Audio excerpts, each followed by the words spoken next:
Hello everyone, welcome to JPIS। I am Vinay Rajput. और biology की series में मैंने पिछली क्लास में आपको बहुत ही बेसिक्स कॉन्सेप्ट्स, बेसिक्स टॉपिक्स पे मैंने आपसे बात की। कुछ दिनों से क्लास में नहीं ले रहा था क्योंकि बीच में नवरात्रि आ चुकी थी, तो मैंने सोचा क्यों ना थोड़ा आपको भी थोड़ा घूमना होगा, ये करना होगा, तो मैंने सोचा थोड़ा रेस्ट ले लेते हैं 5-6 दिन के लिए। इसलिए मैंने 5-6 दिन तक लेक्चर आपको नहीं डाला और आज से कंटिन्यू करते हैं। पिछली क्लास में मैंने आपको लास्ट में मैंने आपको किडनी पे छोड़ा था। किडनी की इंट्रोडक्शन दी थी मैंने। किडनी रीनल सिस्टम या एक्सक्रीटरी सिस्टम के नाम से जानते हैं। किडनी आज में भी कंप्लीट हो जाएगा और नेक्स्ट लेक्चर में हम लोग स्केलेटल सिस्टम की बात करेंगे, कंकाल तंत्र की बात करेंगे, डिफरेंट टाइप्स ऑफ बोन्स जो होते हैं, कार्टिलेज क्या होते हैं, बोन्स क्या होते हैं, इनकी बात हम लोग करेंगे।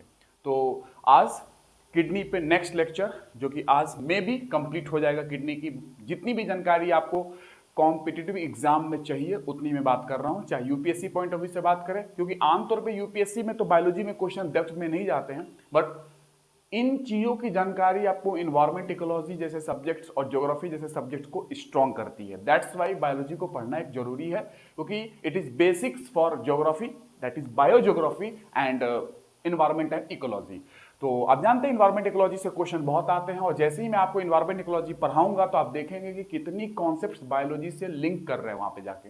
दैट्स वाई बायोलॉजी जानना बहुत जरूरी है, और मैंने बहुत बार आपको ये चीजें बताई भी हैं। आज बायोलॉजी की इस लेक्चर में किडनी पे हम आगे बात करते हैं, और किडनी कंप्लीट करके बहुत जल्दी स्केलेटल सिस्टम पढ़ेंगे। स्केलेटल सिस्टम के बाद हम लोग ब्रेन की बात करेंगे, फिर सेंस ऑर्गन की बात करेंगे, दैट्स इट। उसके बाद हम लोग एनिमल किंगडम, प्लांट किंगडम की बात करेंगे। ये हो जाएगी बायोलॉजी आपकी कंप्लीट। तो ये जीव विज्ञान यहाँ पे कंप्लीट हो जाएगा, बहुत जल्दी ही कंप्लीट होने वाली है जीव विज्ञान। बट जितना मैंने लेक्चर प्रीवियस जो भी मैंने लेक्चर रिकॉर्डेड आपको दिए हैं, वो लेक्चर्स को आप फॉलो करें और लेक्चर्स को सुनेंगे तो आपको लगेगा कि आप नॉर्मल हर एग्जाम के क्वेश्चन, कॉम्पिटिटिव एग्जाम के क्वेश्चन आप कर सकते हैं, इजीली कर सकते हैं। 90% से ऊपर चांस है कि आपके क्वेश्चन इससे ज्यादा बाहर नहीं जाएंगे जितना मैंने आपको बताया है, ठीक है। और उतने के बाद आपको कहीं बाहर देखने की जरूरत नहीं है। तो लेक्चर्स को फॉलो करें, जो भी लोग नए हैं और जो भी लोग नए आएंगे। अगर लेक्चर अच्छे लग रहे हैं तो जरूर लाइक्स करेंगे और कमेंट करेंगे कि लेक्चर में कुछ चीजें आपको कंटेंट और चाहिए। मे भी जितना मैं आपको बता रहा हूं उतना सफिशिएंट है, बट आपकी रिक्वायरमेंट भी होती है, आपकी भी डिमांड होती है, तो आप मुझे कमेंट सेक्शन में बता सकते हैं, यूट्यूब के कमेंट सेक्शन में, कि आपको कितना और पढ़ना है, किसी टॉपिक के बारे में जानना हो, बायोलॉजी हो या डिफरेंट सब्जेक्ट हो, तो भी मुझे आप बता सकते हैं। बिकॉज बायोलॉजी के बाद हम लोग साइंस टेक्नोलॉजी को कंप्लीट करेंगे, ठीक है। साइंस टेक जो कि बहुत इंपॉर्टेंट पोर्सन है यूपीएससी और different state PSC point of view से। साइंस टेक्स में आप जानते हैं बहुत ही अच्छे अच्छे टॉपिक है, वो हम लोग एक एक करके कंप्लीट करेंगे। कुछ मैंने टॉपिक साइंस टेक की मैंने लिए हैं एनर्जी पे, उसके बाद मैंने उसको रोका था ताकि मैं पहले बायो कंप्लीट कर लूं, उसके बाद फिर साइंस टेक में आएंगे, ठीक है। पैरेलली दो दो सब्जेक्ट नहीं कर रहे हम लोग, एक एक करके कंप्लीट करते जाएंगे। तो आज आते हैं किडनी पे बात करते हैं। किडनी मैंने बताया था, किडनी या रीनल सिस्टम बोल सकते हैं, रीनल सिस्टम या एक्सक्रीटरी सिस्टम बोल सकते हैं, ठीक है ना, उत्सर्जन तंत्र। और इसकी बेसिक जानकारी मैंने एक लेक्चर में आपको बता दी है। आज हम लोग किडनी पे फोकस करेंगे। किडनी जो कि मैमल्स की मेन कैरेक्टरिस्टिक्स होती है उसकी बात करेंगे। तो किडनी पे बेसिक जानकारी स्टार्ट करते हैं। और किडनी में मैंने बताऊं कि थोड़ी सी जानकारी मैं आपको पिछली क्लास की बता देता हूं कि excretion of CO2 occurs through lungs. Lungs के थ्रू CO2 का एक्सक्रीशन होता है, that is known as carboniferous excretion. ये मैंने आपको पिछली क्लास में बताया है।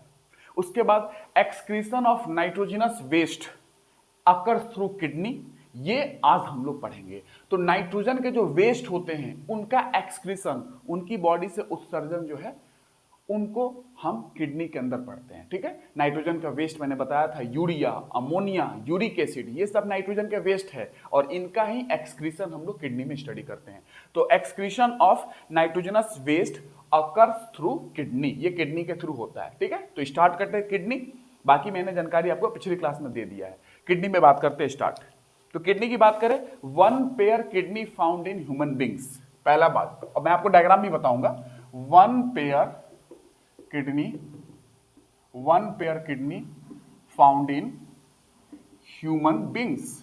इंसानों में कितने हैं? एक जोड़े, ह्यूमन बींग्स। पहला पॉइंट, 1 पेयर किडनी पाए जाते हैं। सेकेंड पॉइंट, किडनी की जो शेप होती है वो बीन होती है ना, बीन, बीन सपेरे वाली बीन शेप्ड होती है, ठीक है। Kidney kidney is, important point है कि किस शेप में किडनी होती है, bean shaped, kidney is bean shaped, ठीक है, ध्यान रखेंगे किडनी बीन शेप की होती है, ये आपको आना चाहिए, ठीक है। अब आते हैं थोड़ी सी किडनी की, मैं आपको डायग्राम दिखाता हूं, आप समझने की कोशिश करें। हम लोग उतना ही जानकारी लेंगे जितने से हमारी चीजें याद हो, कॉन्सेप्ट हमें पकड़ में आए और हमें रटना ना पड़े। दैट्स में आपको थोड़ा डायग्राम भी बना के मैंने आपको बायोलॉजी सिखाई है, ठीक है। Not for NEET point of view, NEET में और डिटेल में जाना पड़ता है, बट हम अपने competitive exam point of view से देखें तो हम अपने अच्छे तरीके से कवर कर रहे हैं। इसके बाद आपको बायोलॉजी में कहीं जाने की जरूरत नहीं पड़ेगी, और इनफैक्ट ये बायोलॉजी पढ़ने के बाद आपके वो सब्जेक्ट जो मैं बार बार बोलता हूँ, इन्वायरमेंट इकोलॉजी और ज्योग्राफी का कुछ पोर्सन, बायो ज्योग्राफी वगैरह, आपके बहुत अच्छे हो जाएंगे, ठीक है।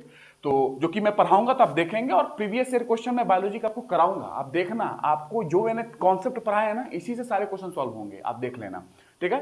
तो आते हैं डायग्राम की बात करते हैं।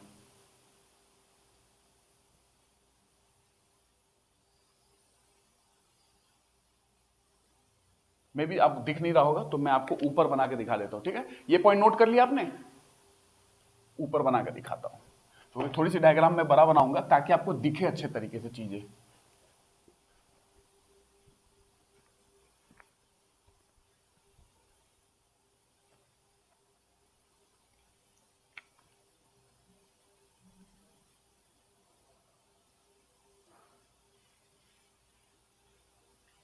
ये क्या मैं बना रहा हूं, एक्चुअली ये जो मैं बना रहा हूं ये एक्चुअली नेफ्रॉन होगा, जो मैं आपको बना के दिखा रहा हूं, ठीक है ना।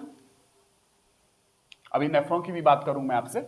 Nephron is the structural and functional unit of kidney, तो किडनी का जो मेन इकाई है वो नेफ्रॉन ही होती है, उसकी बात हम लोग करेंगे, ठीक है। इसको थोड़ा और एक्सटेंड करते हैं आगे की ओर।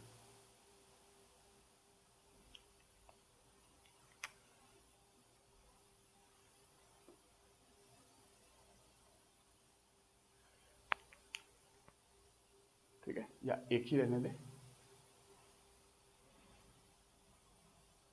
ठीक है। अब यहां पे कुछ हमारे पास ऐसे कुछ शेप्स के पिरामिड्स होते हैं, ठीक है।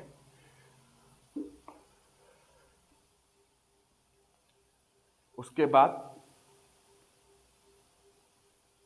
इसको और थोड़ा एक्सटेंड कर सकते हैं और अच्छा होगा,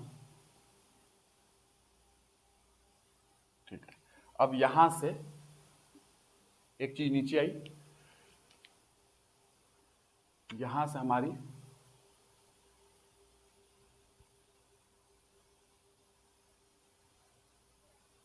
कुछ पाइप्स निकल रही हैं जो रीनल आर्टरी है, रीनल वेन कहलाएंगे, ठीक है। This is known as renal artery, क्योंकि हम लोग पढ़ रहे हैं किडनी के बारे में, तो ये रीनल आर्टरी बोलेंगे।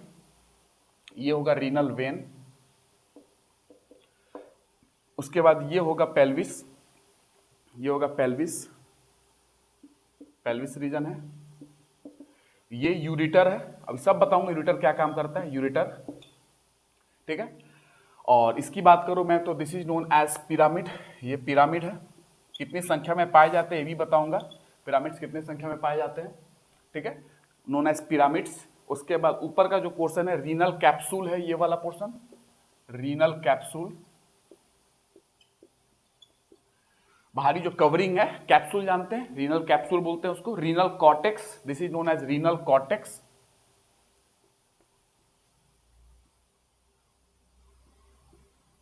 और ये अंदर का जो पोर्शन है रीनल मेडुला, रीनल मेडुला, ठीक है। तो रीनल कॉर्टेक्स, रीनल मेडुला आपने देखा, ठीक है। कॉर्टेक्स ये वाला रीजन होता है, ये वाला, ये बीच वाली, ठीक है। और उसके अंदर वाला रीनल मेडुला, ठीक है। ये आपके पास बेसिक चीजें हो गई जो आपको जानना चाहिए किडनी के बारे में, एक बेसिक स्ट्रक्चर है, ठीक है।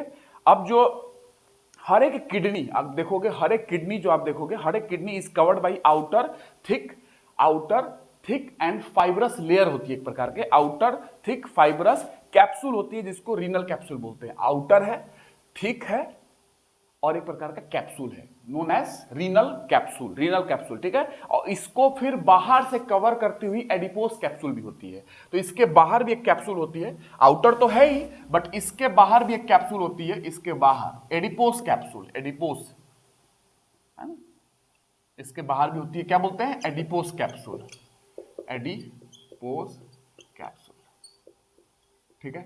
अब ये हो गई। अब कहीं आपको ऐसा लग रहा है कि ये हमारे जो ऑर्गन्स होते हैं बॉडी में ऐसे लटके नहीं होते, हैंग नहीं करते हैं, हमारे बॉडी वॉल से अटैच होते हैं ये। तो बॉडी वॉल से अटैच होने के लिए भी इसको कुछ चाहिए कि बॉडी वॉल हमारे बॉडी के वॉल से अटैच हो, उसको बोलते हैं रीनल फैसिया।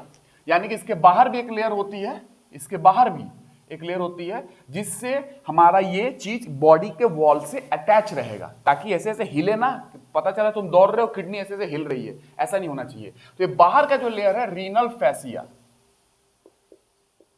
ये जाके अटैच हो जाएगा बॉडी के वॉल से, बॉडी के दीवार से जाके अटैच हो जाएगा, ताकि हमारा किडनी ऐसे लटका ना रहे। ठीक है, रीनल फैसिया बोलते हैं जो कि किडनी को बॉडी से कनेक्ट करती है, रीनल फैसिया। तो ये आपके पास एक बेसिक लेयर है। रीनल जो आपका इच किडनी, हर एक किडनी की बात करूं, it is covered by renal cortex. वो एक रीनल कॉर्टेक्स से कवर होता है जो कि एक प्रकार का आउटर, बाहरी, थिक है and fibrous in elastic capsule होता है। Renal capsule is outer, thick, fibrous in elastic capsule, जो कि आउटर कवरिंग बनाता है किडनी की, उसको बोलते हैं रीनल कैप्सूल।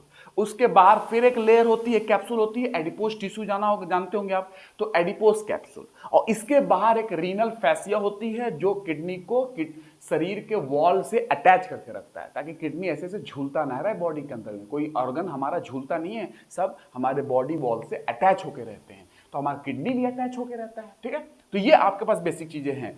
तो रीनल आर्टरी, रीनल सारी चीजें आपने देख ली। अब मैं आपको बताता हूं क्या बोल सकते हैं, covering of kidney is known as renal capsule. तो लिखेंगे पहला point, covering of kidney is known as renal capsule. ये क्वेश्चन आएगा, पूछ सकते हैं कि किडनी की कवरिंग को क्या बोलते हैं, रीनल कैप्सूल, जो कि आउटर है, सबसे बाहरी है, थिक है, मोटी है और फाइबरस इन इलास्टिक है।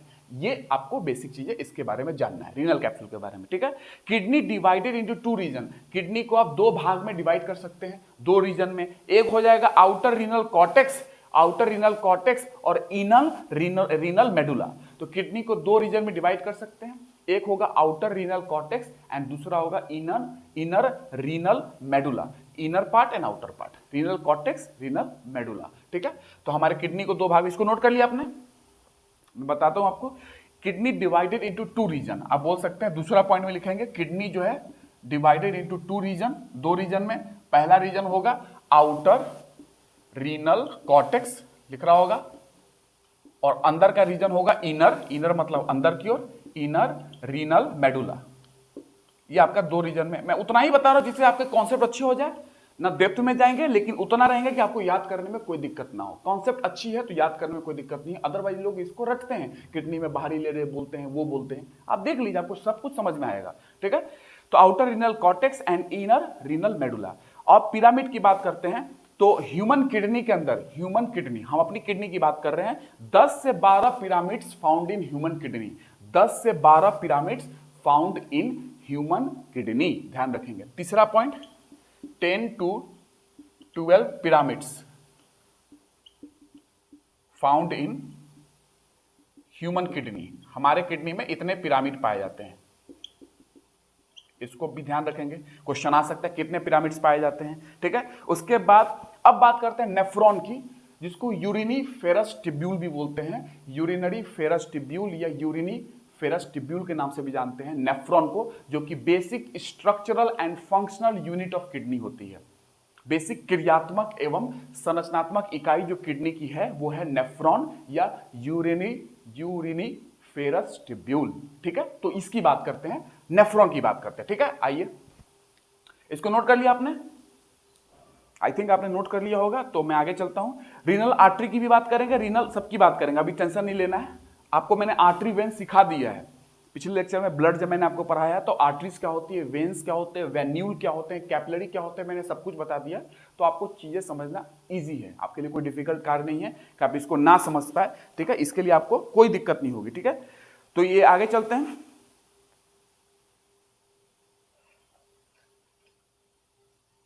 चलिए अब आपको नेफ्रॉन पढ़ाता हूं। नेफ्रॉन जो कि बेसिक यूनिट है किडनी की, नेफ्रॉन। कितने नेफ्रॉन पाए जाते हैं इच किडनी में, कितने नेफ्रॉन होते होंगे इच किडनी में, हर एक किडनी में कितने नेफ्रॉन होते होंगे, नेफ्रॉन की संख्या मिलियंस में होती है। और एक बार नेफ्रॉन आपके बॉडी में जितना है वो उससे ज्यादा नहीं हो सकता है, कम जरूर हो सकता है। नेफ्रॉन की संख्या घट जरूर सकती है, आपको कोई इंजरी हो जाए, आपको कोई डिजीज हो जाए तो नेफ्रॉन की संख्या घट जरूर सकती है, लेकिन नेफ्रॉन की संख्या बढ़ नहीं सकती हमारे बॉडी में, ध्यान रखेंगे। ठीक है, तो आते हैं about 10 lakhs on 1 million nephron, about 10 lakhs या 10 लाख में कितना होता है 1 million, 10 lakhs nephron found in each kidney. हर एक किडनी में जाओगे, दो हमारे पास है ना, पेयर में है ना, एक पेयर, इच किडनी, इतने नेफ्रॉन है और ये फिक्स है, इससे ज्यादा नेफ्रॉन नहीं हो सकते। जन्म के बाद नेफ्रॉन की संख्या कम होती है, समय के साथ अगर डिजीज हो जाए या इंजरी हो जाए बढ़ नहीं सकती है, ध्यान रखेंगे, फिक्स है ये। 10 lakhs nephron found in each kidney, ये आपको ध्यान रखना है, इतने नेफ्रॉन हमारे होते हैं। नेफ्रॉन जो है, क्वेश्चन आता है कि नेफ्रॉन है क्या, तो नेफ्रॉन की बात करें तो दूसरा पॉइंट, नेफ्रॉन और इसी को एक नाम है यूरिनरी फेरस टिब्यूल या यूरिनरी फेरस टिब्यूल भी बोलते हैं। Tubule is structural and functional unit of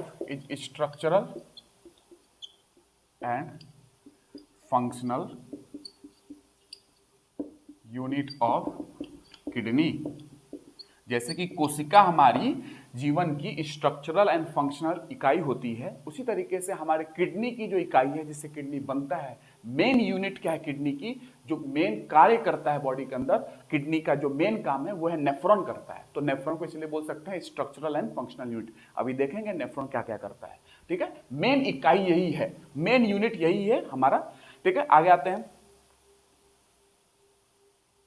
normal urea कितना हमारे ब्लड में पाया जाता है? अगर मैं आपसे पूछूं कि नॉर्मल यूरिया कंटेंट कितना है, तो नॉर्मल यूरिया कंटेंट है 20 से 40 मिलीग्राम पर 100 ml ऑफ ब्लड।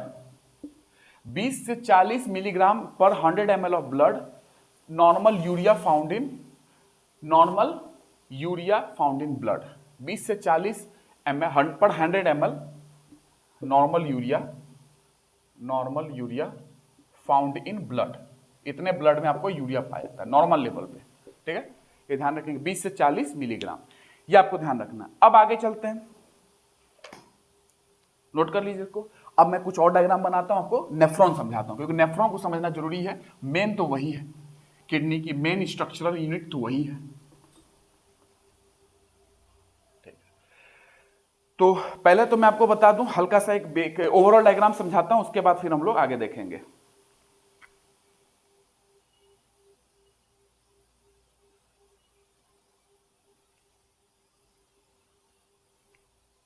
ठीक है, अब देखिए इसमें क्या है, एक जोड़े होते हैं किडनी हमारे पास, मैंने लगभग बीन शेप बना दिया है। और यहां पे एक कुछ चीज होता है, अगर आपको ध्यान हो, किसी को पता हो तो बताएंगे इसको क्या बोलते हैं, जो इस किडनी के एकदम टॉप पे होता है। ठीक है ना, किडनी के एकदम पास होता है, एडजेसेंट होता है। ठीक है ना, क्या है उसको बताएंगे। उसके बाद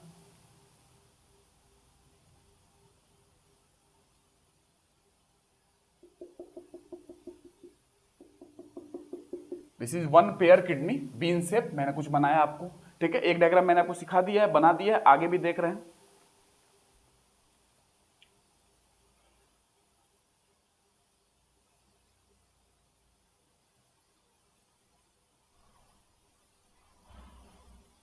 ठीक है, तो ये है आपके पास, मैंने कुछ बनाया है, ये देखिए, एक मिनट, थोड़ा सा अच्छा डायग्राम बना दूं मैं।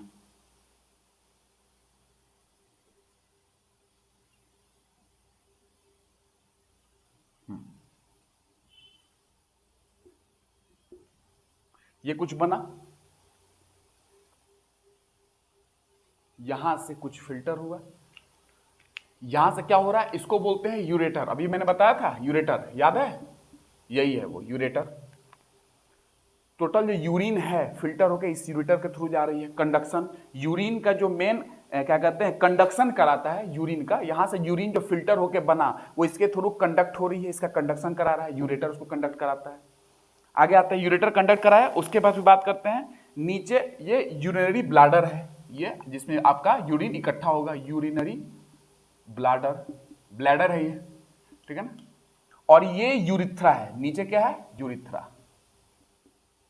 यूरिथ्रा तो यहां से यूरिन बनी, यहां से कंडक्शन हुआ यूरिन का यूरेटर में, यहां पे जाके यूरिनरी ब्लैडर में स्टोर हुआ और फिर यूरिथ्रा के थ्रू बाहर निकल गया, यूरिथ्रा के थ्रू बाहर निकल गया। ठीक है, तो ये आपका बेसिक चीज है। ये हमारे पास बीन शेप्ड किडनी है, बीन शेप्ड किडनी जो मैंने बताया था, बीन शेप्ड किडनी।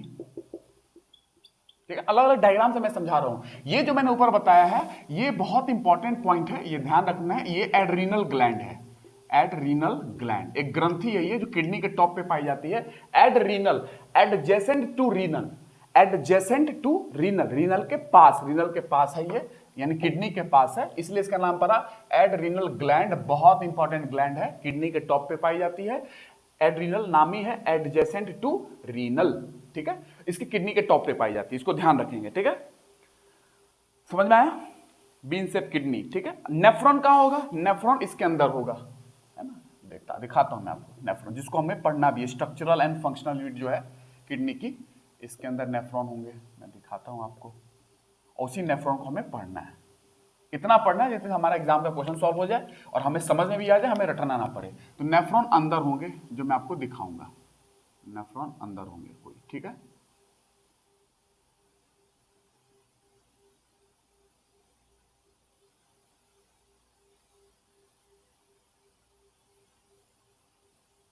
ठीक है, ये नेफ्रॉन अंदर होगा। ठीक है, अभी इसको मैं यहां से खोल के दिखाऊंगा एक डायग्राम बना के। तो हमारे इसके अंदर नेफ्रॉन पाया जाएगा, जो आपको ध्यान रखना है। इसको नेफ्रॉन बोलेंगे, कुछ क्वाइल्ड है, कुछ ट्यूब लाइक है, इसलिए मैंने इसको ट्यूब नुमा बनाया है ना, नेफ्रॉन। इसको मैं अलग से भी बना के दिखाऊंगा। इसी को हमें पढ़ना है। कितने नेफ्रॉन है, 10 लाख, 10 लाख नेफ्रॉन होते हैं, जो मैंने आपको बताया अभी कि 10 lakh nephron found in each kidney. हर एक किडनी में 10 लाख, 10 लाख मैंने एक बनाया है और इसी को हमको पढ़ना है। ठीक है, नेफ्रॉन। तो ये नेफ्रॉन आपके पास structural and functional unit of kidney जिसको बोलते हैं। ठीक है, और किडनी पाया कहां जाता है, किडनी एब्डोमेन में ही पाया जाता है। This is thorax, this is abdomen, दोनों को सेपरेट करता है, मैंने बताया था क्या, डायफ्राम, डायफ्राम दोनों को सेपरेट करता है। तो एब्डोमेन में ही किडनी पाया जाता है, लेकिन पीछे साइड की ओर पाया जाता है, साइड की ओर। इसीलिए किडनी का कोई भी सर्जरी होती है तो साइड से होती है। तो एब्डोमेन में है बट पीछे की ओर है, स्टमक के पीछे की ओर है, इंटेस्टाइन के पीछे की ओर, थोड़ा पीछे की ओर पड़ता है। इसीलिए कोई भी सर्जरी किडनी की साइड से की जाती है। ठीक है ना, ये ध्यान रखेंगे। तो it is found in abdomen and behind intestine और स्टमक, पीछे पाया जाता है, स्टमक के, पेट के। ठीक है ना, साइड की ओर। नोट कर ले इसको। अब जस्ट इसको हमें पढ़ना है, किडनी की समाप्ति हो जाएगी, क्योंकि मेन तो वही है, नेफ्रॉन।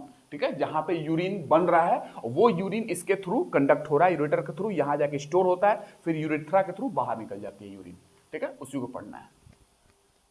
एक ग्लैंड जो किडनी के ऊपर पाई जाती है नाम है adrenal gland, adjacent to renal. It is found on the top of the kidney, kidney के टॉप पे पाई जाती है, जो मैंने दिखा भी दिया आपको। चलिए तो स्टार्ट करें,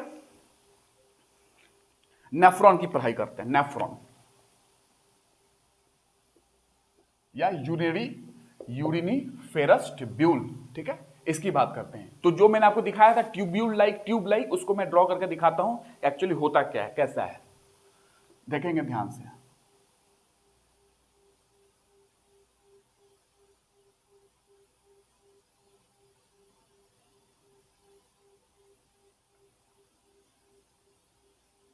मैं डायग्राम वैसा बना रहा हूं ताकि आपको समझ में आ जाए। ठीक है ना, एक्चुअली डायग्राम कुछ अलग टाइप का होता है, इसका ट्यूब जो बनते हैं वो अलग टाइप का होते हैं। मैं आपको हल्का हल्का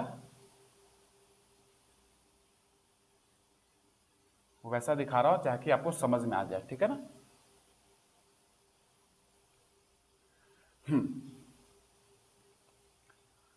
ये ऐसा है। अब देखिए यहां पे मैं कुछ लाता हूं, कुछ चीज को,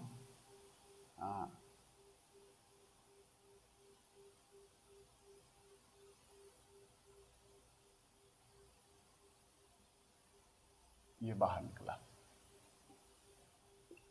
अब सबका नामकरण मैं बताऊंगा। ठीक है, ये हो गया।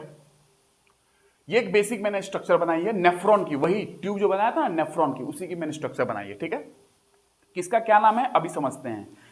तो इसमें यह है कि इसका नाम है, ये जो एक आर्टरी या एक कैपिलरी आ रही है, इसको बोलते हैं एफरेंट आर्टेरियोल, एफरेंट RTERIOLE, मैंने आर्ट्रियोल की आपको बता दिया है, आर्ट्रियोल क्या होती है मैंने बता दिया आपको, ठीक है ना। लेक्चर में देखेंगे, पिछले लेक्चर में आपको मिल जाएगा। इसको बोलते हैं, ये वाली जो आ रही है एफरेंट आर्ट्रियोल, ठीक है। इसको क्या बोलते हैं, इसको बोलते हैं ग्लोमेरुलस, ग्लोमेरुलस। इसको क्या बोलते हैं, बोमेंस कैप्सूल, बोमेंस कैप्सूल, ठीक है। ये ग्लोमेरुलस है, एक आर्टेरियोल का जाल, कैपिलरी का जाल। एक्चुअली ये आर्टेरियोल यहां से आया और यहां पे उसी का एक कैपिलरी का जाल बन गया, नेटवर्क बन गया। क्या बोलते हैं, ग्लोमेरुलस, ग्लोमेरुलस बोलते हैं कैपिलरी के जाल को, ठीक है। उसके बाद नीचे आ जाएंगे तो बोमेंस कैप्सूल आपके पास है, बोमेंस कैप्सूल। और यहां पे क्या हो रहा है, यहां पे जो ब्लड आई यहां से, जिसमें यूरिया था, यूरिक एसिड थे, नाइट्रोजन के वेस्ट थे, ठीक है ना, अमोनिया था, तो ये जो है यहां से कई सारे वेस्ट यहां से फिल्टर हो जाएंगे। तो आप जानते हो किडनी का काम क्या होता है, फिल्टर करना। तो यहां होगा filtration of blood, filtration of blood, blood का फिल्टरेशन होगा, क्योंकि ब्लड यहां से आ रही है ना। इसमें अभी ये बैड ब्लड है ना, पॉल्यूटेड ब्लड एक तरीके से बोल सकते हैं। इसमें बहुत सारे टॉक्सिक कंपोनेंट है जो यहाँ पे फिल्टर होंगे, और फिल्टर होने के बाद एक अच्छी सी ब्लड बाहर निकलेगी, जिसमें यूरिया वगैरह फिल्टर हो चुका है, बहुत सारी चीज फिल्टर हो चुके हैं जो मैं आपको बताऊंगा यहाँ पे, ठीक है। तो ये फिल्टर हुआ, क्या क्या फिल्टर होकर बाहर निकला, जैसे मैं बताऊं आपको, नाम दे देता हूं A B, मैं वो नामकरण दे देता हूं क्या क्या फिल्टर हुआ है, फिर मैं आपको बताऊं C D E F G H I J K L, क्या क्या फिल्टर हुआ है मैं उसका नाम बता देता हूं आपको, ठीक है ना, K L M N। चलिए इतना आपको ध्यान रखना है N तक। अब मैं बताता हूं फिल्टर क्या क्या हुआ है। ए में बताता हूं, ए में फिल्टर हुआ यहां से एसिडिक कंपोनेंट, जो भी एसिडिक कंपोनेंट होंगे वो फिल्टर हुआ, एसिडिक कंपोनेंट। बी में टॉक्सिक कंपोनेंट, जो टॉक्सिक विषैला है, टॉक्सिक कंपोनेंट जो आपके ब्लड में थे वो फिल्टर हुआ है सब यहां से। तो एसिडिक कंपोनेंट ए, बी से टॉक्सिक कंपोनेंट फिल्टर हुआ है, सी से यूरिया, सी में यूरिया, यूरिया भी बाहर निकला, बी में यूरिक एसिड, ई में क्रिएटिनिन, क्रिएटिन, क्रिएटिन का नाम सुना होगा, तो ए में क्रिएटिन, ठीक है। और ई में आ जाए तो ई में क्या होगा, ई में क्रिएटिन है, एफ में क्या होगा, एफ में होगा क्रिएटिनिन। एक क्रिएटिन होता है, क्रिएटिनिन होता है, CREATININ, क्रिएटिनिन। जी में NaCl, सोडियम क्लोराइड, वो भी फिल्टर हुआ है। एच में क्या हुआ, सब चीज फिल्टर हुए, मैं आपको एक एक करके नाम बताते जा रहा हूं, ठीक है ना। उसके बाद एच में NaCl, उसके बाद फॉस्फेट, फॉस्फेट ये भी फिल्टर हुआ। आई में क्या हुआ होगा, सोचिए ब्लड के अंदर जो कंपोनेंट है, जो चीजें नहीं काम की चीजें हैं, उनको फिल्टर किया गया है। हार्मोन्स भी हुए हैं, हार्मोन्स, कुछ हार्मोन्स भी हो गए हैं। जे में यूरोक्रोम, यूरोक्रोम पिगमेंट का नाम सुना होगा, जिसके कारण आपके यूरिन का कलर होता है, ठीक है ना, यूरोक्रोम, यूरोक्रोम भी फिल्टर हो गया। कुछ न्यूट्रिएंट्स भी हुए हैं, कुछ न्यूट्रिएंट्स, न्यूट्रिएंट्स। उसके बाद न्यूट्रिएंट्स के अलावा क्या क्या हो सकते हैं, न्यूट्रिएंट्स के अलावा कुछ एक्सेस शुगर होगा, एक्सेस वाटर होगा, वो भी हो गया है। एक्सेस शुगर, एक्सेस वाटर, ठीक है, एक्सेस शुगर, एक्सेस वाटर, ये सारी चीजें आपको हुई है बाहर, ठीक है। तो इसमें आपको बता दूं अमोनिया भी होगा, जाहिर सी बात है, एन अमोनिया, इसको कैसे छोड़ दोगे, अमोनिया, नाइट्रोजनस वेस्ट, अमोनिया, ठीक है। ये सारी चीज फिल्टर होकर बाहर निकले हैं, समझ में आ रहा है। और इसको क्या बोलते हैं, ये जो मैंने बनाया इधर एक डक्ट, कलेक्टिंग डक्ट, ये कलेक्ट करेगा पूरे चीजों को, कलेक्ट करेगा, कलेक्टिंग डक्ट। इसको बोलते हैं पीसीटी, फुल फॉर्म है proximal, proximal convoluted, convoluted tubule, एक ट्यूब नुमा स्ट्रक्चर है, ठीक है। थोड़ा ये बहुत ज्यादा क्वाइल्ड होते हैं, मैंने आपको एक नॉर्मल बना के दिखाया, ठीक है। Proximal convoluted tubule. उसके बाद इधर distal, distal convoluted, convoluted tubule, इसको बोलते हैं डीसीटी, ठीक है। इसके बीच में लूप ऑफ हेनले भी होता है, लूप ऑफ हेनले, मैं आपको हल्का सा बता दें, यहां पे एक लूप ऑफ हेनले बनेगा, ऐसा कुछ, ऐसा एक लूप ऑफ हेनले बनता है, लूप ऑफ हेनले, नाम है लूप ऑफ हेनले, ठीक है, इन्हीं बीच में ये इसको बोलते थोड़ा ऊपर जाएगा फिर नीचे आएगा फिर ऐसे से जाएगा, मैंने सीधा बना दिया ऐसे। ये लूप ऑफ हेनले भी बीच में आता है। तो पीसीटी आती है, फिर लूप ऑफ हेनले आता है, ये बीच वाला स्ट्रक्चर थोड़ा ऐसे घूम के आएगा ऐसे, तो लूप ऑफ हेनले। उसके बाद डीसीटी आती है, डिस्टल कॉन्वोल्यूटेड ट्यूब्यूल। ये है आपके पास ट्यूब्यूल, जो ट्यूब लाइक स्ट्रक्चर में आपको जो बता रहा हूं, ठीक है, ये हो गया, समझ में आ रहा है। और यहां पे क्या जाएगी, यूरिन, यहां पे क्या जाएगा, यूरिन। कलेक्टिंग डक्ट में क्या जाएगा, यूरिन, यहां से सब फिल्टर होकर यूरिन आ जाएगा, ठीक है। अब मैं बताता हूं कि इसमें क्या होगी, कुछ चीजें इसमें काम की भी हैं, कुछ चीजें यहां से जो फिल्टर हुई हैं वो कुछ चीजें काम की हैं, हमें उसको यूरिन के माध्यम से बाहर नहीं निकालना चाहिए। तो शरीर ने क्या जुगाड़ लगाया है, ध्यान सुनेंगे, ये जो एफरेंट आर्टेरियोल है, ये एफरेंट आर्टेरियोल यहां से पास से गुजरती है, यहां से पास से, ठीक है, पास से। तो जो चीजें काम की चीजें फिल्टर हो गई वो तो बाहर नहीं निकलना चाहिए शरीर से यूरिन के माध्यम से, तो वो चीजें वापस इसमें लौटा दी जाती है वापस। जैसे एग्जांपल के तौर पे एक्सेस वाटर, अगर वाटर ज्यादा आ चुका है तो जाहिर सी बात है बॉडी को वाटर की जरूरत पड़ेगी, ये काम का चीज है, इसको दोबारा ब्लड में लौटा दो। एक्सेस शुगर हो गया, उसको भी लौटा दो। एक्सेस शुगर अगर बाहर निकल रहा है, ग्लूकोज वगैरह, तो उसको भी बाहर लौटा देनी चाहिए, तो उसको एब्जॉर्ब करा दो। सेलेक्टिव एब्जॉर्प्शन होता है, काम की चीजों को एब्जॉर्ब करा दिया जाता है। यही आर्टेरियोल जो ब्लड आ रही है ना, इसी में काम की चीजें एब्जॉर्ब हो जाएंगी, काम की चीजें एब्जॉर्ब हो जाएंगी। ऐसा एक बेसिक लेवल मैंने बता दिया, बहुत डिटेल चीजें हैं, ये जीएस पॉइंट ऑफ व्यू से मैंने आपको इतना बताया, ये आप ध्यान रखेंगे। तो वाटर एक्सेस होगा, उसको एब्जॉर्ब कर लेगा, यहाँ पे सेलेक्टिव एब्जॉर्प्शन होगा, कुछ शुगर होगा, एक्सेस शुगर, उसको भी एब्जॉर्ब कर लिया जाएगा। तो जो काम की चीजें इसमें अभी हैं उसको दोबारा फिर से एब्जॉर्ब कर लिया जाता है, ठीक है ना, ये वाली चीज जो वापस आ रही है, ठीक है ना। तो ये आप ध्यान रखेंगे, ऐसा चीजें होता है। ये आपका है नॉर्मली जो मैंने बताया है, ये है नेफ्रॉन। नेफ्रॉन में पहला पीसीटी, दूसरा है लूप ऑफ हेनले, एक लूप बना हुआ है, लूप ऑफ हेनले बोलते हैं, हेनले साइंटिस्ट के नाम से है। उसके बाद है आपका डीसीटी, डिस्टल कॉन्वोल्यूटेड ट्यूब्यूल। उसके बाद है कलेक्टिंग डक्ट, जिसमें यूरिन। यूरिन की बात जो की जाती है पीसीटी में बात नहीं होता है, यूरिन की बात डीसीटी से बात करते हैं। यूरिन जो शब्द आती है वो डीसीटी से आती है, डीसीटी। इधर पहले यूरिन का नाम नहीं लिया जाता है, यहां से हम लोग डीसीटी की बात करते हैं, यूरिन की बात करते हैं डीसीटी से, ठीक है, ये ध्यान रखेंगे, इसको ध्यान रखना है आपको, ठीक है। तो आई होप जो मैंने आपको समझाया वो आपको क्लियर होगा, ठीक है। यूरिन क्या होता है, स्लाइटली एसिडिक होता है। पहले बात ये भी देख लेंगे, यूरिन जो है स्लाइटली एसिडिक है, यूरिन इज स्लाइटली एसिडिक। कितना है, 6 पॉइंट, इसका जो पीएच है लगभग कितना है, यूरिन की जो पीएच है लगभग 6.0 के आसपास है, 6.0। ये स्लाइटली एसिडिक है, ये आपको ध्यान रखना है, स्लाइटली एसिडिक, ओके, ये ध्यान रखेंगे। यूरिन के अंदर एक पिगमेंट पाया जाता है यूरोक्रोम। यूरोक्रोम पिगमेंट के कारण यूरिन का एक कलर आती है, यूरोक्रोम पिगमेंट है जिसके कारण यूरिन का एक कलर आती है, ठीक है, ध्यान रखेंगे। यूरिन का colour of urine due to a pigment known as urochrome, urochrome pigment, ठीक है। इसमें देखो, इसमें होगा भी यूरोक्रोम, मैंने बताया भी होगा, कहीं ना कहीं लिखा होगा, देखो यहां लिखा है, ये है पिगमेंट जो यूरिन को कलर देता है, यूरिन को कलर देता है, ठीक है। तो ये पिगमेंट बाहर आएगा साथ में यूरिन के बाहर, तो ये यूरिन का जो कलर होता है ना, पेशाब का जो कलर होता है मूत्र का, वो यूरिन में यूरोक्रोम के कारण आता है, ठीक है, ध्यान रखेंगे। तो काम की चीजें वापस लौटा दी गई, ध्यान रखेंगे, जो काम की नहीं है वो यूरिन के थ्रू बाहर आ जाएगा, ठीक है। एक थोड़ी सी जानकारी मैं आपको और दे देता हूं, हल्का सा ध्यान सुनेंगे।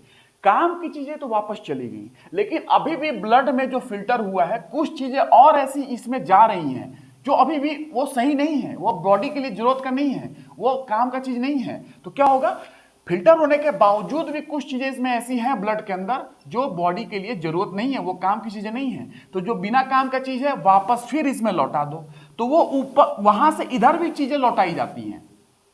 इस जो ये आ रही है, ये आर्टरी जो आ रही है, इससे भी कुछ चीजें वापस लौटाई जाती है इसको। जो चीज अभी भी ब्लड में बचा हुआ है जो काम का नहीं है उसको वापस फिर से लौटा दो इधर, और जो काम का है इसमें है उसको वापस उसमें लौटा दो। ये चीजें चलती हैं। तो जितना फिल्टर होना था हो गया, लेकिन कुछ चीजें और भी इसके अंदर है जो काम की नहीं है हमारे बॉडी के लिए, उसको वापस इसमें डाला जाता है, तो वापस इसमें आते हैं। और जो चीजें फिल्टर होके आई हैं इसमें अगर कोई चीज काम की है जो बॉडी के लिए जरूरी है, शुगर, पानी, तो उसको वाटर फिर उसमें एब्जॉर्ब करा लिया जाता है, सेलेक्टिव एब्जॉर्प्शन के माध्यम से फिर इसमें चले जाते हैं। तो काम की चीजें इसमें चले जाएंगे, जो काम की नहीं है इसमें वो वापस इसमें आ जाएंगे, और यहां के माध्यम से फिर यूरिन में बाहर हो जाएगा। ये दोनों है, दोनों वे, यहां से यहां और यहां से यहां, दोनों चीजें हैं। काम की चीजें इसमें रहनी चाहिए, बिना काम का चीज है वापस इसमें डाल दो। इसमें काम की चीजें नहीं चाहिए, इसमें अगर कोई काम की चीज है जैसे पानी है, शुगर है, उसको फिर इधर डाल दो ताकि वो बॉडी में चला जाए अपना। तो ये दोनों वे में यहां पे फ्लो होता है, इधर से इधर और इधर से इधर, ध्यान रखेंगे। ये है बेसिक जो आपको ध्यान रखना है, इससे ज्यादा आपको एग्जाम में जरूरत नहीं है, नेवर रिक्वायर्ड। ठीक है, नेफ्रॉन के बारे में, नेफ्रॉन के 3 part, PCT, loop of Henle and DCT. DCT से हम लोग बात करते हैं, यूरिन टर्म का बात आती है डीसीटी से, उससे पहले यूरिन शब्द नहीं आता है, डीसीटी से ही यूरिन शब्द की बात की जाती है, ध्यान रखेंगे। यूरिन शब्द की बात कब से की जाती है? डीसीटी से की जाती है, ध्यान रखेंगे, बहुत इंपॉर्टेंट पॉइंट है, लोग पूछ लेते हैं ये, और बहुत लोगों को पता नहीं होता है कि ऐसा भी है। ठीक है, तो ये ध्यान रखेंगे कि कहां से बात करते हैं। ठीक है, आइए, तो एक्चुअली ये जो चीजें हैं आपको अभी तक जो समझ में आया है ये इंपॉर्टेंट थी। ग्लोमेरुलस, जो एफरेंट आर्टेरियोल आई अंदर बोमेंस कैप्सूल के अंदर, और उसमें एक कैपिलरी का जाल बन गया जिसको हम लोग ग्लोमेरुलस बोलते हैं, और फिर उसमें से एक बाहर इफरेंट आर्टेरियोल बाहर निकल गया। ये मैंने आपको बताया है, कैपिलरी की जाल जो ग्लोमेरुलस है, वहां से ब्लड का फिल्टर होगा, ब्लड फिल्टरेशन होगी। ठीक है, वो आपको बेसिक चीजें ध्यान नहीं थी जो मैंने आपको समझा दी है, और इसको ध्यान रखेंगे। ठीक है ना, तो इसके बाद अगर मैं बात करूं आपसे, तो what is the function of kidney, what is the function of kidney, kidney की फंक्शन क्या है वो थोड़ा नोट कर ले। ठीक है ना, 2 तो फंक्शन मैंने बता दिया, एक्सक्रीशन एंड ऑस्मो रेगुलेशन, पहली क्लास में बता दी थी, थोड़ा और समझ लेते हैं फंक्शन, 2-4 और समझ लेते हैं ताकि कभी एग्जाम में आया तो हम सॉल्व कर लेंगे। फंक्शन बहुत सारी होती हैं बट हमें बेसिक लेवल पे तो जानकारी चाहिए। तो क्या है फंक्शन का? Regulation of blood ionic composition, पहला फंक्शन है regulation of blood ionic composition, blood में आयंस की कंपोजिशन को रेगुलेट करता है, कम ज्यादा उसका रेगुलेशन करता है। ठीक है, regulation of blood pH, pH जो ब्लड की है उसको भी रेगुलेट करता है, कम ज्यादा। दूसरा regulation of blood pH, blood के पीएच को भी रेगुलेट करता है, ध्यान रखेंगे। ठीक है ना, रेगुलेशन ऑफ ब्लड पीएच। उसके बाद बात करें ब्लड की प्रेशर, यस ब्लड प्रेशर भी रेगुलेट करता है किडनी। तो तीसरा regulation of blood pressure, BP को भी रेगुलेट करता है, blood pressure. Blood pressure regulate होगा तो ब्लड वॉल्यूम भी रेगुलेट हो सकती है, ब्लड की वॉल्यूम। ठीक है ना, तो चौथा blood volume, regulation of blood volume, blood volume भी रेगुलेट करता है हमारा किडनी। ठीक है, ध्यान रखेंगे। ऑस्मो रेगुलेशन और एक्सक्रीशन ये तो मेन पार्ट है ही, उसके अलावा ये भी इनका फंक्शन है। ठीक है, ध्यान रखेंगे। और उसके बाद बताएं तो ये कुछ हार्मोन को भी बनाता है, उसमें हार्मोन की बात करें कैल्सीट्रायोल ये बनाता है। ठीक है ना, एक हार्मोन है, क्वेश्चन आएगा, प्रोडक्शन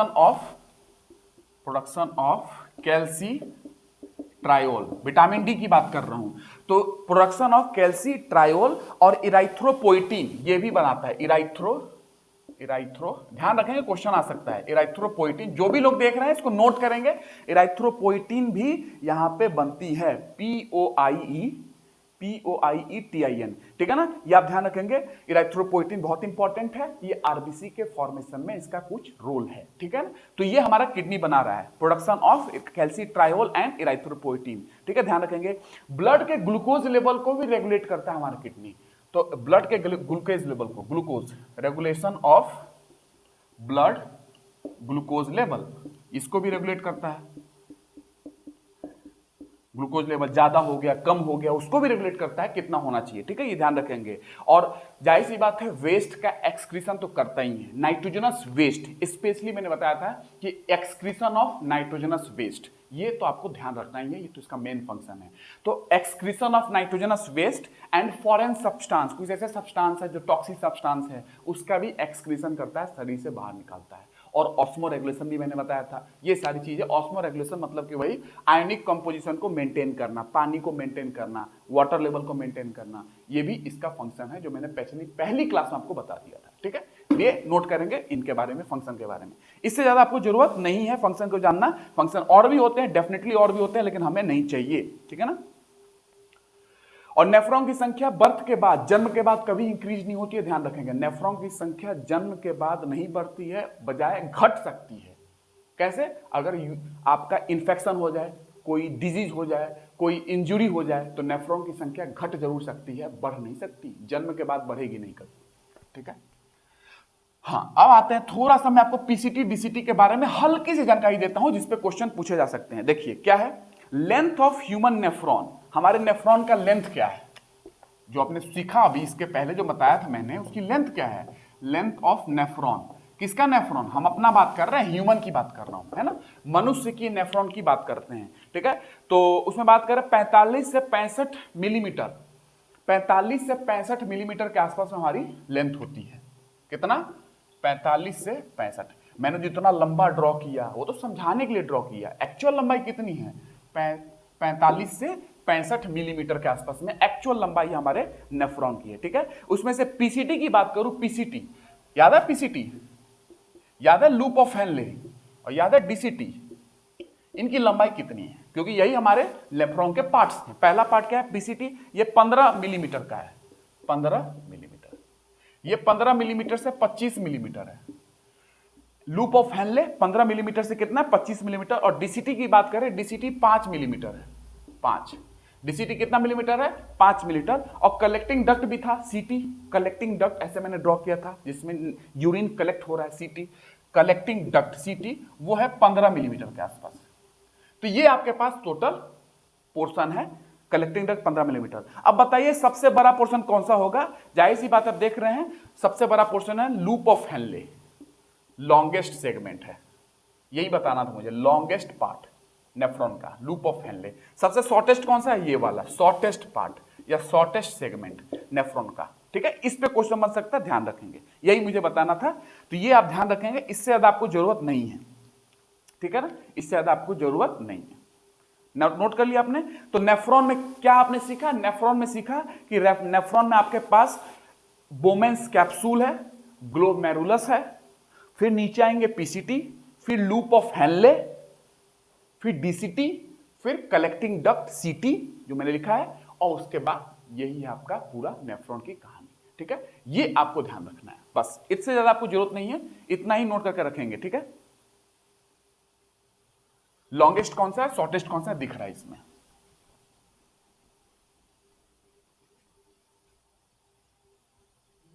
अब मैं बताता हूं कि कंपोजिशन ऑफ यूरिन, यूरिन की कंपोजिशन क्या है, क्या क्या होता है यूरिन के अंदर में, एक मूत्र के अंदर में क्या क्या होता है, कंपोजिशन ऑफ यूरिन।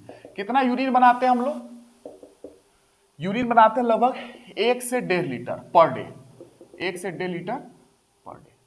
कोई ऐसी बीमारी है जिसमें 30 लीटर तक यूरिन बन सकती है, हाँ बीमारी है, डायबिटीज इंसिपिडस, बताऊंगा नेक्स्ट लेक्चर में आपको मिल जाएगी। 30 लीटर तक यूरिन हो सकता है, पॉसिबल है, ठीक है ना, पर डे, एक दिन में। वो बीमारी है डायबिटीज इंसिपिडस, ठीक है, बात करूंगा मैं उससे। आगे देखते हैं इसमें, तो वाटर कितना है इसमें हमारे यूरिन में, अलग अलग कॉम्पोनेंट की बात करता हूं कि हमारे यूरिन में वाटर कितना है, सबसे ज्यादा तो पानी होता है, वाटर कितना है, यूरिया कितना है, साल्ट कितना है, उसकी बात करते हैं। वाटर कितना है, यूरिया कितना है, सॉल्ट कितनी है, यूरिक एसिड कितनी है। वाटर सबसे ज्यादा होगा, जाहिर सी बात है, वाटर सबसे ज्यादा होगा। यूरिक एसिड कितनी है, कलर क्या है हमारे यूरिन का, कलर, पिगमेंट कौन सी है हमारे यूरिन में, जो मैंने बता भी दिया आपको, ठीक है। इसके हिसाब से पीएच इसका डिसाइड हो जाएगा, जो इसके अंदर में है उसी से इसका पीएच डिसाइड होगा, जो कि 6.0 है, स्लाइटली एसिडिक है। 95% आपका पानी होता है, ये वेरिएशन कर सकता है, अलग अलग किताबों में 1-2% का वेरिएशन दिख सकता है। यूरिया 2.6% होता है, यूरिया कितना होता है, 2.6%, 2% होता है आपका साल्ट, 2% ये होता है। यूरिक एसिड 0.3% होता है। कलर येलो होती है यूरिन की, और पिगमेंट यूरोक्रोम, जो मैंने बताया आपको, यूरोक्रोम। ये आपके पास बेसिक कॉम्पोजिशन है। Salt 2.0%, uric acid 0.3%, colour yellow, pigment urochrome. और इसके कारण आपका जो पीएच आता है, इन चीजों के कारण जो पीएच बनेगी आपकी, वो 6.0 एसिडिक या स्लाइटली एसिडिक बोल सकते हैं। यूरिन की पीएच 6.0 स्लाइटली एसिडिक है, ठीक है, ये आप ध्यान रखेंगे। इससे ज्यादा आपको यूरिन के बारे में जानने की जरूरत नहीं है, ठीक है। एक प्रोसेस है मिचुरेशन, उसको बता देता हूं। ये क्या है, ये प्रोसेस है act of passing urine, it is act of passing urine. Urine को पास करने का जो एक्ट है ना, उसी को बोलते हैं मिचुरेशन।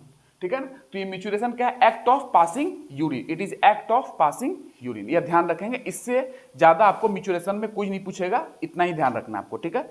हाँ, एक चीज और बता देता हूं कि ग्लोमेरुलर फिल्टरेशन रेट पे क्वेश्चन आते हैं। ग्लोमेरुलर फिल्टरेशन रेट, जो फिल्टर हो रहा था ना ब्लड, वो फिल्टर होने का रेट क्या है, इस पे क्वेश्चन आते हैं। आई होप इस पे आप क्वेश्चन समझेंगे तो आपको अच्छा लगेगा। इन चीजों के बारे में जानकारी लेना है कि ग्लोमेरुलर फिल्ट्रेशन रेट कितना होता है, और मैं आपको ये भी समझा सकता हूं कि 1.5 लीटर जो पर डे यूरिन बनता है वो कैसे बनता है। तो ये जो फिल्टर हो रहा है ना, उसी से तो लिंक होगा ना कि ग्लोमेरुलर से कितना ब्लड फिल्टर हो रहा है और उससे कितना यूरिन बन रहा है।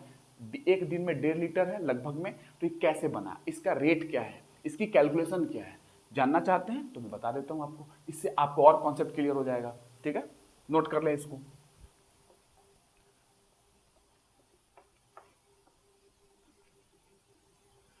या ऐसा करते हैं कि इस लेक्चर में इतना ही रखते हैं, अगले लेक्चर में आपको कुछ बीमारी बताना है मुझे। एन यूरिया क्या है, ओलिगो यूरिया क्या है, कीटो यूरिया क्या है, ये ना ग्लाइकोसूरिया क्या है, प्रोटीन यूरिया क्या है, हेमाटो यूरिया क्या है, सिस्टाइटिस क्या है, ऐसे कुछ बीमारी हैं जो आपको आना चाहिए किडनी से रिलेटेड, उसको बता दूंगा। और ग्लोमेरुलर फिल्ट्रेशन रेट जो बोमेन्स कैप्सूल से रिलेटेड है, जैसे कि आपने देखा है ना, तो यहां पे है ना, यहां पे आपको जो फिल्टर हो रही है यहां,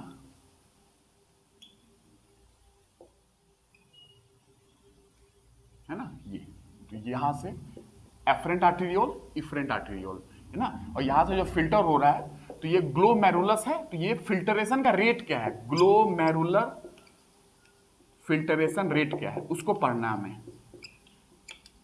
ठीक है ना। बाकी ये पीसीटी है, और यहाँ पे क्वेश्चन पूछता है कि किस प्रकार के सेल पाए जाते हैं, ये भी क्वेश्चन आए हुए हैं जो मैं आपको नेक्स्ट क्लास में बता दूंगा। आरआरबी तक में पूछ लिया गया है कि यहाँ पे पीसीटी में किस प्रकार की कोशिका पाई जाती है। जाहिर सी बात है, जो चीजें फिल्टर होकर आ रही है उसको एब्जॉर्ब करना है, तो कुछ ऐसा होगा जो एब्जॉर्ब करने वाला कोशिका बनेगा यहाँ पे, ठीक है ना। तो कौन सी कोशिका है, कौन सी शेप की कोशिका है, ब्रश बॉर्डर एपिथेलियम होते हैं, ब्रश बॉर्डर कोशिकाएं होती हैं, क्यूबॉइडल कोशिकाएं होती हैं, कैसी होती है मैं आपको सिखाऊंगा, क्योंकि इस पे क्वेश्चन आए हुए आरआरबी तक में पूछ लिया गया है। तो बेसिक स्तर पर मैं आपको बता दूंगा, 10 मिनट का काम है, नेक्स्ट लेक्चर में हम लोग सीख लेंगे, ठीक है। आई होप, क्योंकि लेक्चर थोड़ी लंबी मैं नहीं करना चाहता हूं, इसलिए मैं आपको यहीं पे होल्ड कर रहा हूं। तो आज के लिए इतना ही, नेक्स्ट लेक्चर में कंप्लीट करेंगे और उसके बाद तुरंत हम लोग इस स्केलेटल सिस्टम पे आएंगे, हड्डियों के बारे में जानकारी लेंगे। 206 हड्डी होता है, और रियल में हमारे पास 206 हड्डी है कि किसी उम्र पे जाके हमारे पास 206 हड्डी आते हैं, ये भी जानना जरूरी है। एक बच्चा जो अभी भी पैदा हुआ है उसमें कितनी हड्डी है, 300 है, 310 है,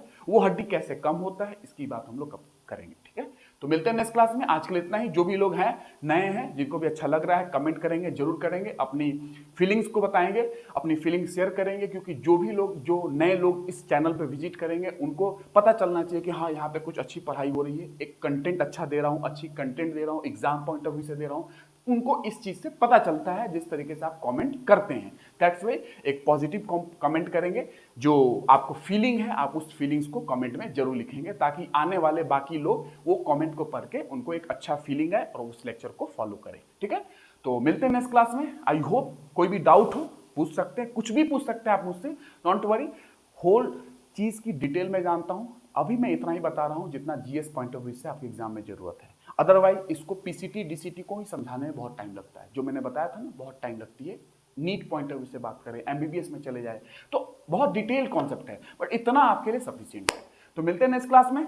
आई होप सारी चीजें समझ में आई होगी, और जरूर कमेंट करेंगे, जो भी लोग जब भी वीडियो को देखेंगे जरूर कमेंट करेंगे, ताकि आने वाले नए लोगों के लिए एक मिसाल हो कि ये लेक्चर बहुत अच्छी है और एग्जाम पॉइंट ऑफ व्यू से है। मिलते हैं नेक्स्ट क्लास में। जय हिंद।